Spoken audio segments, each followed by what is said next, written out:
Hello and welcome back to another episode of The Lazy Entrepreneur. I'm your host Sam Priestley, and as normal we're joined by my lovely wife Emma. Say hello. Hello.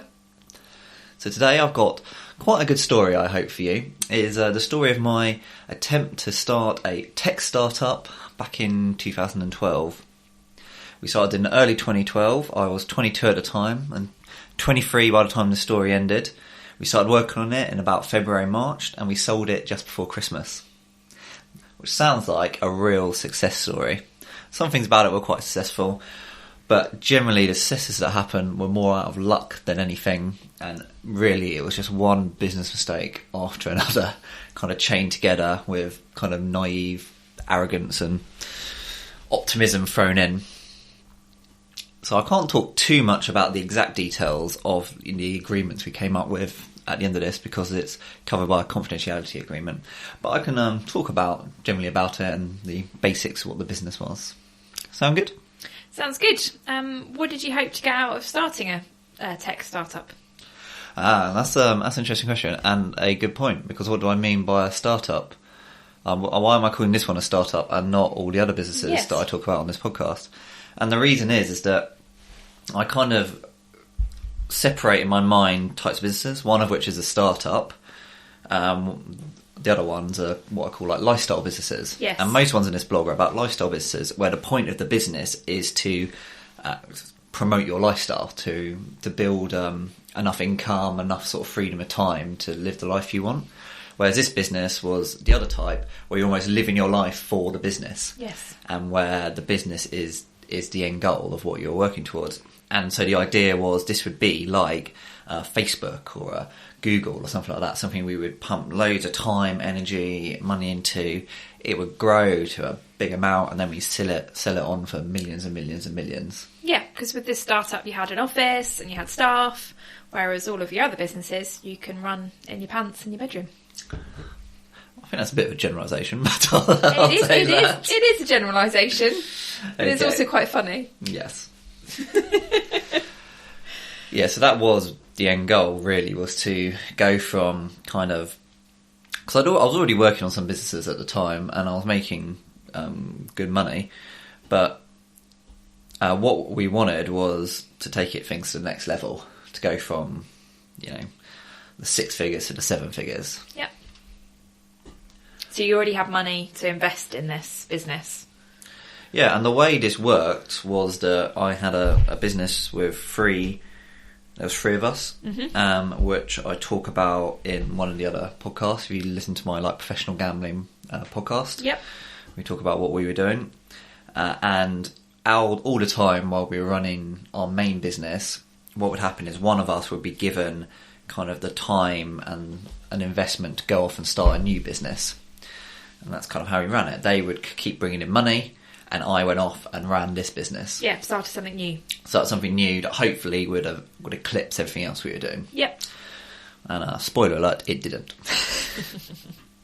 Alright, so let's get into the story. So what was the business? It was a comparison website for these financial products called exchange traded funds, ETFs for short. We don't really talk about too much about what they were, but they were... they're a very popular financial product with passive investors, because what they basically are is you buy one item and it contains a lot of other things. So if you wanted to invest in all the companies in the stock market, in say the FTSE 100, you could buy a FTSE 100 ETF. So instead of having to pay the transaction fee to buy 100 different companies, you just buy one company, one ETF. But the problem is you'll have many companies which are selling an ETF for the FTSE 100. So when they're all selling the same thing, how do you compare the difference between them? And at the time, there wasn't really any way to do that. So we thought of building a comparison website, think about money supermarket, something like that. Confused.com, something like that. But for these quite sort of technical financial products. So how did you come up with this idea? Because previous to this, you were doing match betting and the gambling business, which is quite different from the trading and the financial market. Yeah, I think that we kind of saw the financial markets as as like where the big boys, where the big money is. Yeah, way to make money. And So we'd been looking for an opportunity there for a while, something that we could do, because we thought there's a lot of money flowing around there. We're clever guys, we can think of something. Yeah. And someone told us that, these things were getting quite popular and there wasn't really a good way to compare them. Brilliant. Which then led me on to the first step that we took with this business, which was to research it. Was this idea a good one? At the time, I'd never heard of an ETF before. And really, I didn't really know what they were until a couple of years after finishing this business. This is why I like you, Sam. You admit to things like that. It is embarrassing. I think I understood it, but I didn't really understand why anyone would want it. Yeah, it was one of those businesses where, even though I didn't know much about it, the more research we did and the more focus groups we held on it, the more people kept telling us what a great idea it was and how much the market needed it. Which I think kind of makes sense, but is also pretty silly on my behalf, because why would I... Well, risky, but also why would I commit, my life, basically, to... Your money, your time. To something I didn't really understand. Yeah. So, how did we start? So, in around March time, we had this idea, and so we thought we'd start researching it. So, generally, all my businesses kind of start the same, where I try and invest as little money as possible and really bootstrap everything, and this business was no different. So, what we did is we went out and we found someone who was willing to work on a small-term contract just to do all the research with us. He was a very clever guy. We found this guy called Brandon, who bit of a genius. He just finished his third degree at LSE and was struggling to find a job. How did you find him? On job board? I can't actually remember now. I think a friend of a friend, something like that. Did you advertise the role anywhere, or was it you were just asking friends of friends? I think we did advertise it, but I think more we started asking around. Does anyone know anyone who's looking for a job at the moment, who's interested in this sort of stuff? And basically the deal we came up to with him was we'd pay him pretty close to minimum wage on a weekly basis, and then if the idea turned into something good, we would then sign him up to a long-term contract. So we kind of agreed his salary before we were going to pay him the salary. Yeah. So it was a way for us to, quite risk-free, to do it for him. If it worked out, it'd be good for him. If it didn't work out, he'd have a bit of work experience while... Looking for other jobs. Yep. I think it was a little bit of a win-win. I think we were quite lucky to find him because he was really good. So he did the research. He spent about a month going deep into it, looking into, is there space for a product like this? How are we going to monetize it? Is anyone else doing it? What's the risk if a big company came and just copied it and started doing like that? Are they doing it in other countries? Kind of all the sort of stuff you want to know. And did you come up with all that criteria for him, or did you give him some and then he added some more questions to kind of hypothesis to test? I can't really remember, to be honest. I remember he was very good at... Just getting on with it. He's probably the best person maybe I've ever met at just like taking the brief and running with it. Getting on with it. Yeah.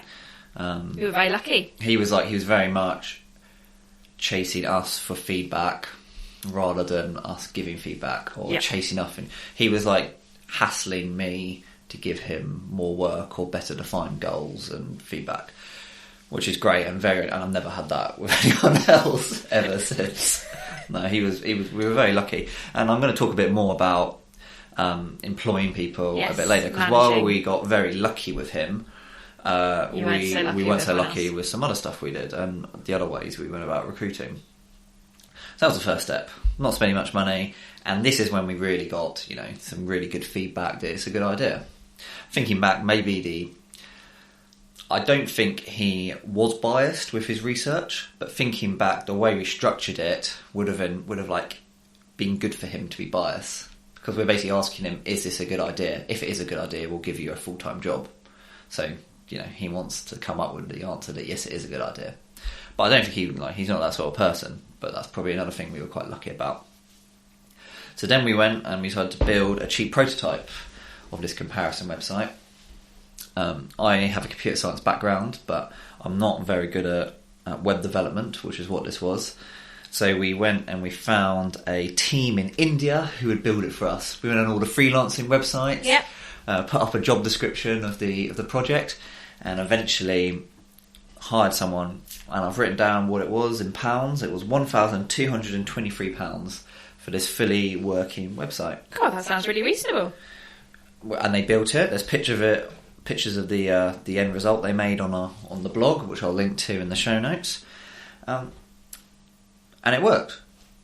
It looked really bad, but it worked. But that didn't matter at the time, did it? We wanted a prototype. We wanted a proof of concept, Yep. something that we could build on later. Next step was we then went out and we found a team of Western designers, a team from America, who would then give us, do all kind of like the user interface and stuff like that, and create something that looks really good, which they did. We paid about £2,000 for that. That's interesting. So The price difference. We paid more for the design, which didn't include any implementation of the design, just the design itself for the prototype, which, as you can probably imagine, is a mistake. Yeah, I was about to say, did you plan any of this? Did you have a budget of how much you wanted to spend on the prototype and how much you wanted to spend on design, the user base? Or was this just the best deal you could get at the time? I think at this point, everything is kind of on track for a successful business. Yeah. So we haven't spent much money. We've invested in the look and the user interface, which is very important. Yes. And we had a working prototype. Yes. Where we probably fell down later was that we should have, when we decided we were going to turn this into a proper business website, we should then scrap that original prototype altogether, hired a much better team for a lot more money to build it into something that looked like our design that we wanted. Would that team do both the technical side and the design user face side? So they'd probably work with the designers, so Work with they'd have people who were able to do that, and it would cost a lot more. Yes. What instead we tried to do was we instead tried to mould the prototype we had into looking like the design that we had. Sounds quite difficult. And maybe it could have worked, but a few things happened, which I'll come to in a bit. So at this point, we had an ugly prototype that worked, and we had pictures of what the finished product will look like. Yes. Which is basically the proof of concept for the product. The other thing we then put together was a business plan, a business case for what we were doing. For a potential client to basically get approval from their CEO or whatever. Yeah, and so what we thought was, probably a bit naively, was that the finance world is a very who companies will work with is very strict, and they won't work with a random startup run by a 22 or 23-year-old. Yep. Kind of working out of their bedroom. So what we thought was, to give us credibility, we would team up with a much bigger company, Yep. one who already had the relationships with the people we were then going to be selling the product to. That makes sense. I think if I was going to do it again, I'd go the other direction, where we'd focus on building it, getting all the clients, the users, and then once there's users, then getting money out of advertisers or other people would be quite straightforward. Showing that we instead basically tried to get buy-in by the industry first before getting users. Yes. Whereas the better way to do it around, I think, would be to get the users first and then get buy-in from the industry. Yes, because the industry wants to know how many users you've got to be able to then invest. Yeah, like They want to know people are using it and it works. Yeah, we had no kind of negotiating standpoint. I think also we thought that the value of the idea was worth more than it was. Yes. So really, like, in terms of negotiating good deals with people, we didn't really have very much. We just had, as I said, a prototype, an idea, and a design of what we think it will look like, yeah. and a business plan. I think that while that was a mistake, it wasn't a particularly big one. We could have made it work, this route. And having a partner like that would work well. Another reason we wanted it was we wanted him to give us money to fund the development and building it. For the next phase. Because, we haven't spent very much money at the moment. We wanted them to give us can't remember how much it was, a few £100,000, say, in order to turn it into this awesome bit of kit. Whereas, and that's fine, right? That's fine, especially as we had other businesses going on that were making money. Is this a good use of my time? Well, getting buy-in early on with people willing to put their money where their mouth is a really good indication that it's going to work out and worth us spending time on. So at this point, haven't particularly made too many mistakes. Yeah. You can kind of see the momentum is building for a few other things going wrong. So there we were. And so we had this, we wanted to go to talk to different potential partners, people who we could do a joint venture with. So we put together this huge business plan. It was 69 pages with a few extra additional addendums on the side. It was awesome. We spent more time on the business plan than we did on anything else. Wowzers. We spent, I don't know, a month to 2 months full time with me and Brandon. Plus, we hired a bunch of interns as well to work on it. We really knocked it out of the park. Because we thought, we're young. I was 23 by this point. Brandon is 22. We're going to be pitching to these old men who are CEOs of financial firms. Seen it all before. Well, and they're going to be very sceptical about us. We wanted to look credible. We wanted to blow them out of the water with everything we were offering them. Give them a really good deal. Give them look the part, all that kind of stuff. Yep. And we thought doing a really good business plan was part of that. We'd do that. So at this point, we again hadn't spent much money. Interns were cheap. This is something I really found out, was that people like the idea of working for a startup, even if it's just me running it. It would always amaze me that I've decided to call my business a startup and people are willing to come along and work for it for almost nothing. It doesn't matter how good your idea is or what you're like as a boss. It's just something about that term. People want it on their CV and they feel that they want to give their time and support you. Yeah, and for some reason they're equating my startup that's had £2,000 investment with a startup that's in Silicon Valley that's had $1 million and is going to be next Google. Yes. That's kind of on the same wavelength for some reason. And yeah, it's obviously not. It's obviously not, because anyone can go do what we did. But no, I think you're underestimating how hard it is to start up a startup. There's a lot of risk and courage, creativity around creating a startup, which you have in abundance. And I think these people that are interning, they would probably like to have some of that, and I want a piece of it. I think that's quite attractive. Maybe. I mean, I think it is the unusualness that is useful. And I'm not saying it's a bad deal for them, because I'm sure having this startup on their CV does have, because the employer's not going to know. It's just little old me, not knowing anything and fumbling around. But yeah, so that's what we did. And so at this point, again, haven't spent much money. So I don't know exactly how much, but we're kind of probably less than £5,000 all in so far at this point. Maybe less than that. So you spent money on the prototype, and you've got some staff, and then you've got an office and the design, and you've got staff and an office. Is there anything else in that 5,000? I don't think we had the office yet. Ah, okay. I think the office came. The office was kind of time to happen. When you got the investment? If we got some initial interest from the investors, from the partners. Yeah. So we kind of went to them. We didn't tell them we didn't have an office. And so I remember our first meeting. We went along. It was me and Brandon. I was petrified, nervous. I drunk 3 espressos just beforehand, because I'd read in a book that the Zulu warriors would drink coffee before going into battle because it would give them courage. Did you feel like you were going into battle? Yeah, I did. Yeah, and it's that kind of nervousness around boardroom and these important people and stuff like that is something that still scares you today.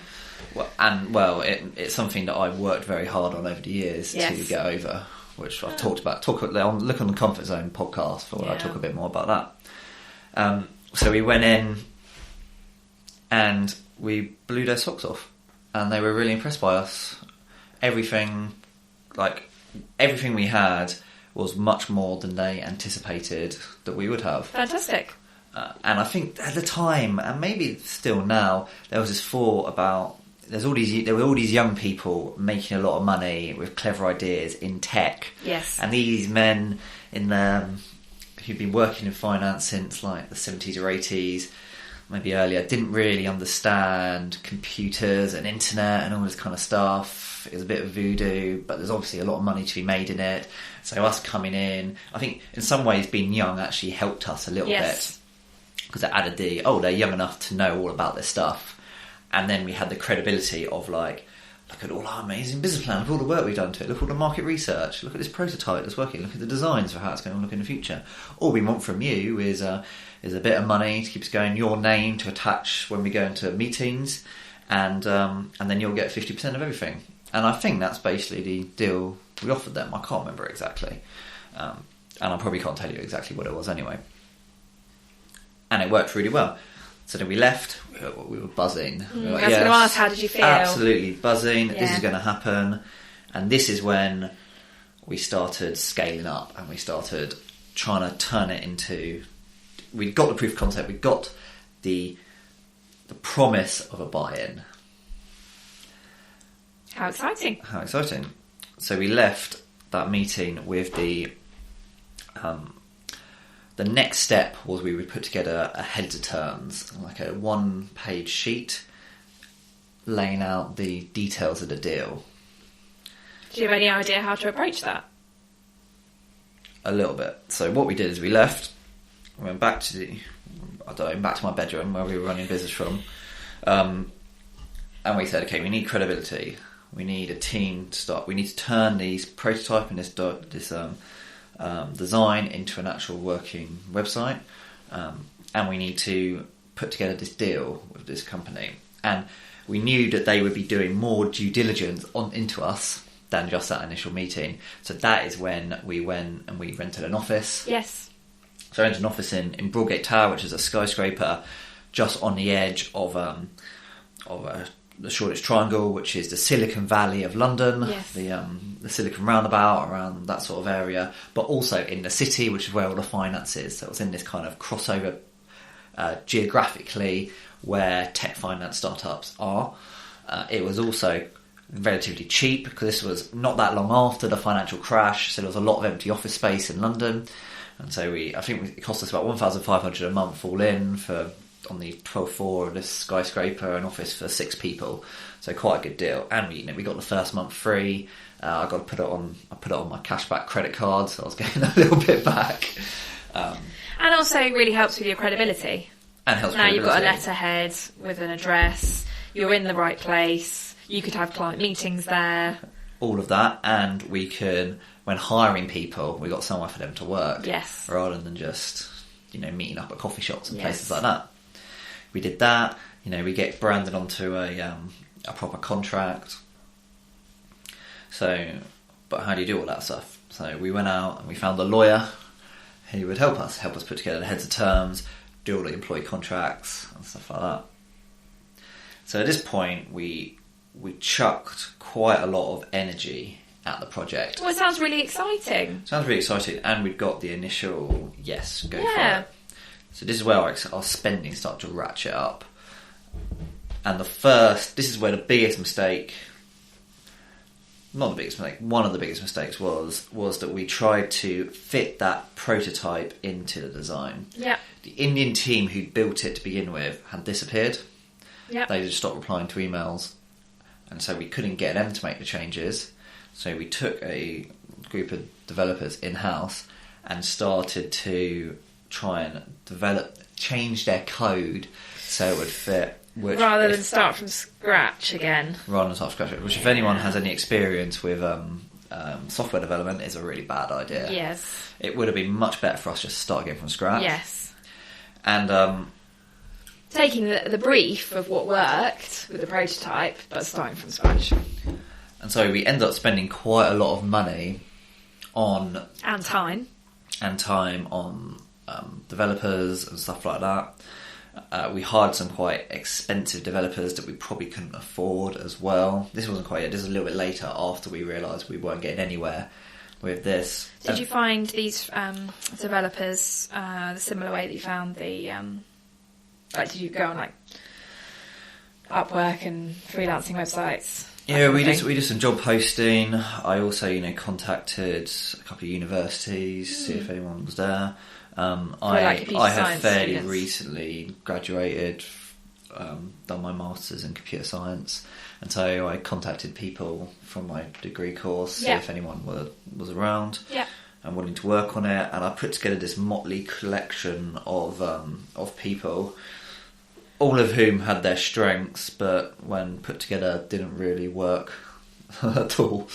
And we were kind of hiring very ad hoc instead of hiring specific skills. So, for instance, we're creating a web app. I know my course. I did the course. We didn't learn anything really about creating web apps. We learned a lot about kind of algorithms and databases and building software that you install on your computer, like Microsoft Word, not something you go onto on a website. Yes.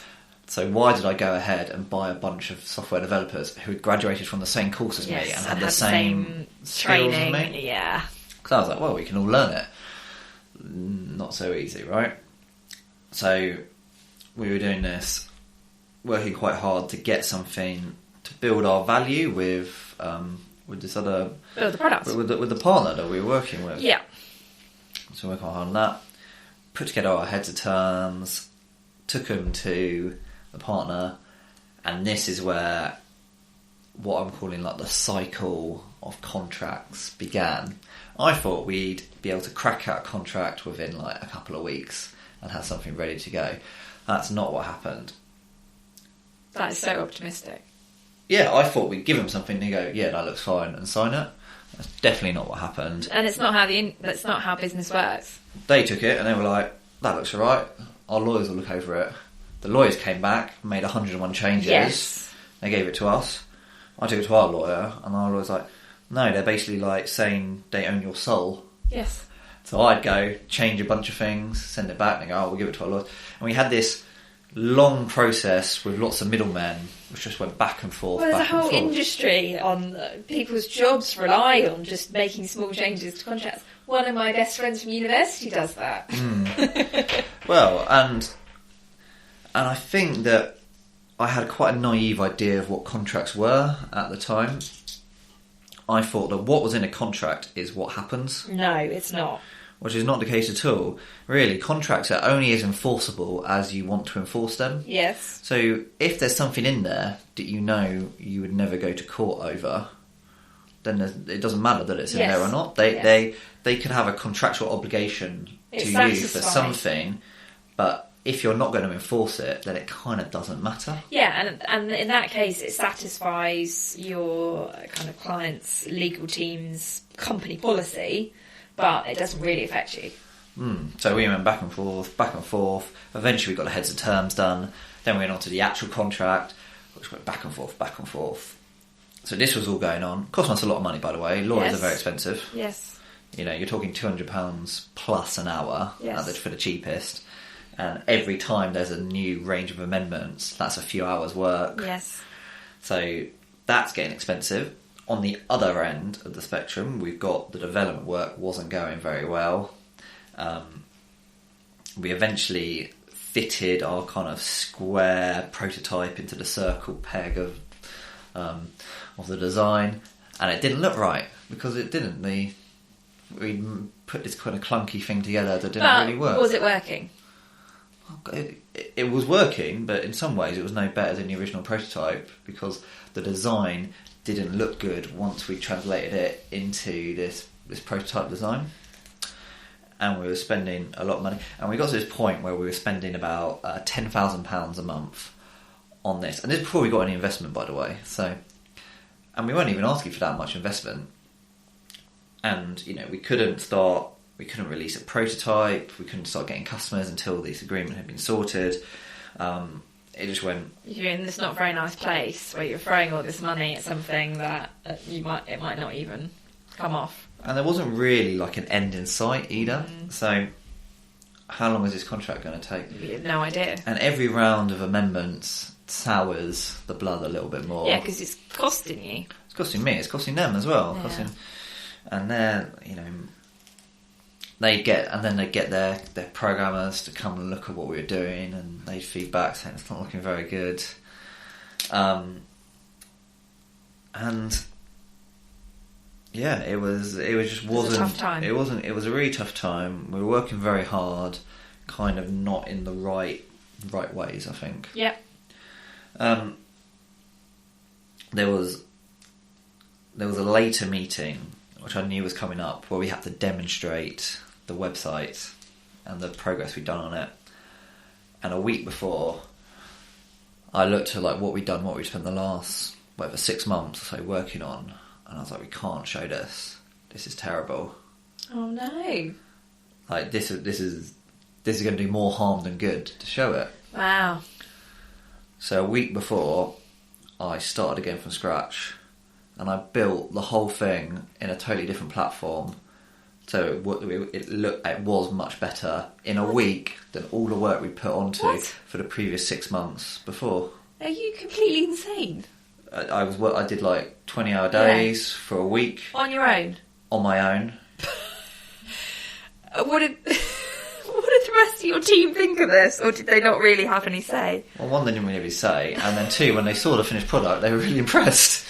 And so we took it to them, and they were like, well, this looks great, but 2 weeks ago it looked completely different. Like, what is going on?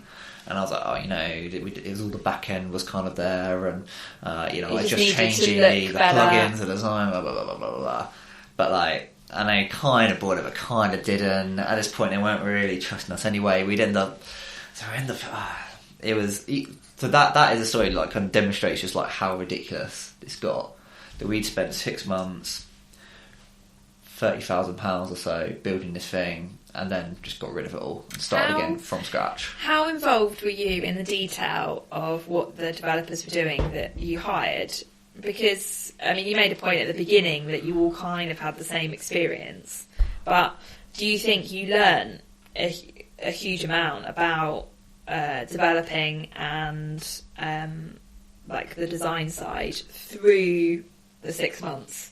Yeah, definitely. And I was, it's not like they were working on it. I'm not saying they were rubbish. No. What I'm saying is it was a good thing you had to go through. I was working on it just as hard as them, doing programming myself for that 6 months. And the problem was we were trying to work with technology we didn't understand to change something that someone else had programmed and had all the flaws and quirks of that into a design that didn't really fit the base we were using. And that was the problem. And so it was built on a framework we didn't understand. Yeah. So when I threw it all out, I got rid of that framework altogether.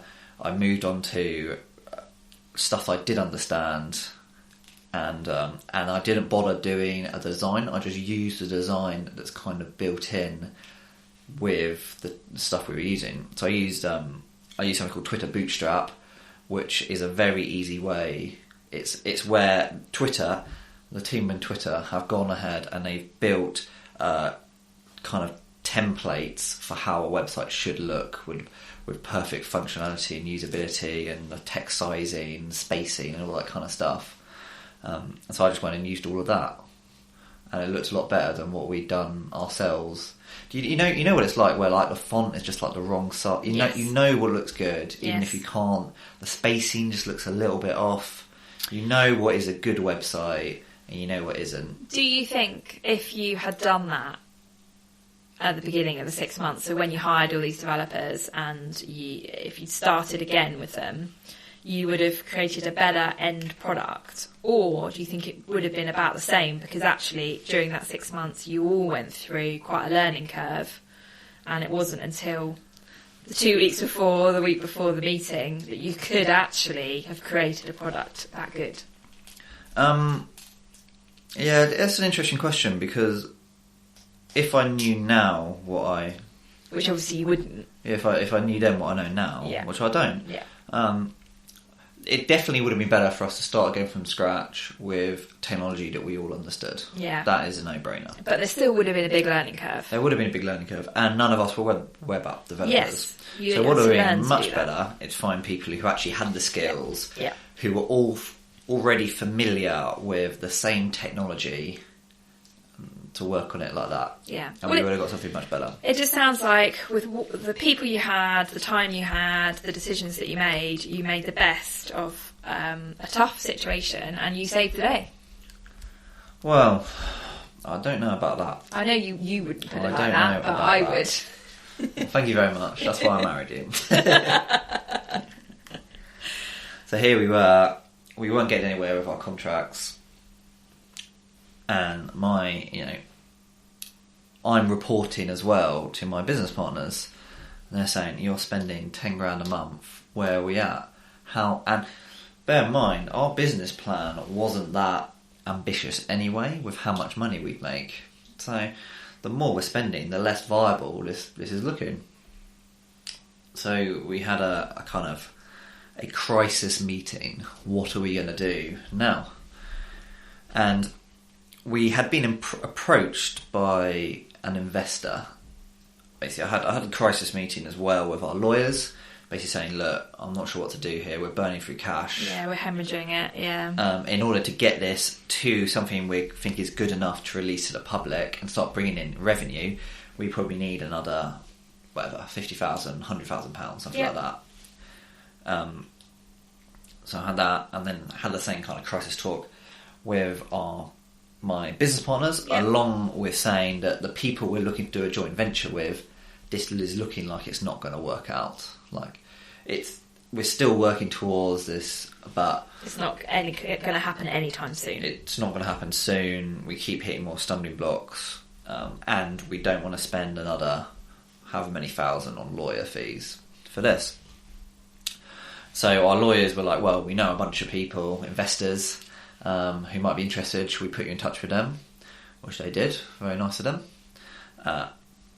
And my business partners were like, well, why don't we look into selling the concept and what we've got already? Yeah.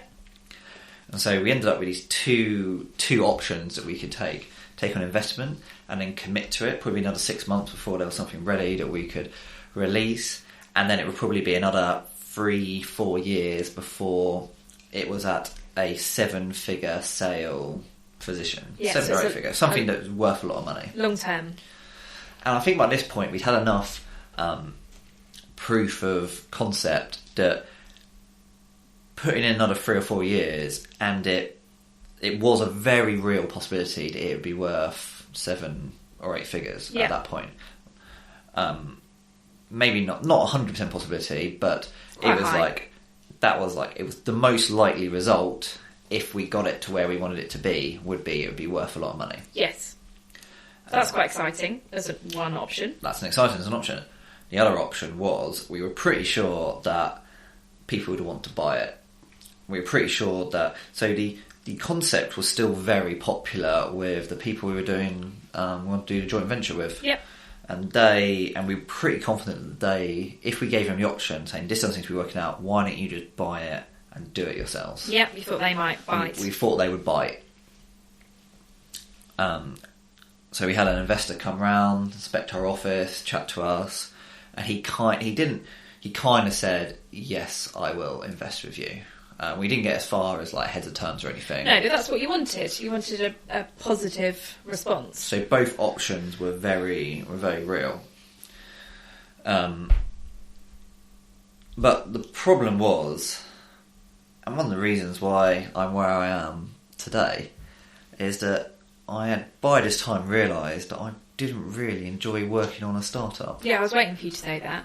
Just because, particularly with the first option of working on it for another 3 years, I can imagine where your head was at. You did not want to be doing how hard you'd been working, as in the hours, all the stress around responsible for people's pay and managing. You didn't want to commit yourself to another 3 years of that. I think what people don't really understand is how much work there is if you're running a business like that. Yeah. Because you've got to be, especially the way I was doing it, was you got to be there before everyone. I've got a key. I'm unlocking the office. Yep. I'm there first thing in the morning. I'm the last one to leave at night. I've got to sort out all the legal stuff, their contracts, all that kind of thing. Make sure that people are getting paid on time. I've got to get the money into the business in order to pay them. Yep. I've then got to be the chief developer all that kind of stuff. I've then got to be head of HR. I've got to be hiring and firing people and negotiating. Yeah, when people are sick terms, and doing all that sort of stuff. I think that in that period, I aged more than any other period of my life. Just that, like, probably that constant level of stress. This final 6 months of 2012, I went from like looking fresh and young to looking like an adult. Or you could say you grew up. Maybe. You looked too fresh-faced. You weren't credible enough. I was very fresh-faced when I started. I wasn't so fresh-faced by the end. And like, it was stress. I talk a bit in some of the other podcasts about chronic versus acute stress. Yes. How stress that is always there is really bad for you. Yes. And this was definitely chronic stress that wasn't very good for me. Like, could you sleep at night? Were you that kind of level of stress? I don't even remember, but probably not. Yeah. It was really stressful. And remember, I still don't really know at this point, I didn't really know what an ETF was. I don't know why people want this product. But you talked before about the naivety of starting a business and the positive side of it. Yeah, but then I ended this point where I'm not enjoying the business, I'm working really hard, I'm burning through loads of money. My money, by the way. It's not like we had anyone else's. This is...